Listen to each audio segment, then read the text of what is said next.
বাংলাদেশ জামাত ইসলামীর নায়েবে আমির অধ্যাপক মুজিবুর রহমান বলেছেন, ১৯৭১ সালে আমরা স্বাধীনতা পেয়েছিলাম।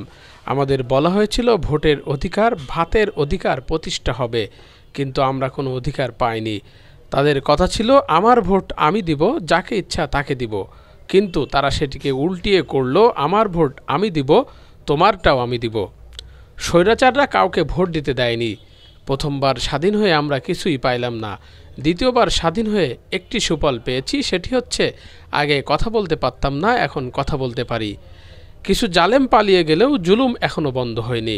যতদিন আল্লাহর আইন চালু হবে না, ততদিন ন্যায় বিচার প্রতিষ্ঠা হতে পারে না। মানুষের তৈরি আইন দিয়ে বারবার যারা মানুষকে ঠকিয়েছে, জুলুম করেছে, ব্যবসা করেছে, রাজনীতি করেছে, বাংলাদেশে তাদের জায়গা হবে না। তিনি আরও বলেন, তৃতীয় স্বাধীনতার জন্য আমরা প্রস্তুতি নিচ্ছি। এই স্বাধীনতার লক্ষ্য হবে মানুষের আইনকে আর বাংলাদেশে চলতে দেয়া হবে না। কোরআনের আইন অনুযায়ী বাংলাদেশ চলবে। বুধবার বিকেলে আশাশুনি সরকারি মাধ্যমিক বিদ্যালয় মাঠে উপজেলা জামাত আয়োজিত কর্মী সম্মেলনে প্রধান অতিথির বক্তব্যে তিনি এসব কথা বলেন।